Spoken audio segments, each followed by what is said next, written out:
जल्लोष मोर्चा आम्ही घेतलेला आहे.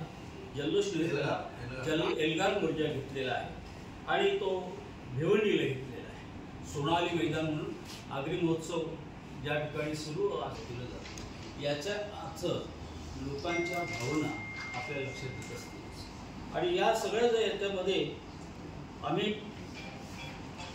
ओबीसी आहे त्यांचा कुठल्याही प्रकारे ओबीसी मध्ये समावेश करू नये करण्यावर राज्यातील सेवेतील ओबीसीचा अनुशेष विशेष मोहीमदार भरणा करावा. विधानसभेत आरक्षण लागू करावा. महिला आरक्षणाला ओबीसी महिला 27% आरक्षण द्यावं की फक्त ओबीसी 9% दाखवलेलं आहे ही आम्हाला मान्य आहे. पालघर त्या ठिकाणी ओबीसी समाज जवळच त्या आंदोलनाकरता केंद्रीय मंत्री राहणार आहेत, बबनराव तायडेजी राहणार आहेत, खासदार जगन्नाथ पाटील आहेत. असे वेगवेगळे संपूर्ण मी त्या समस्या अनुषंगाने जे सकारात्मक आमचे विचार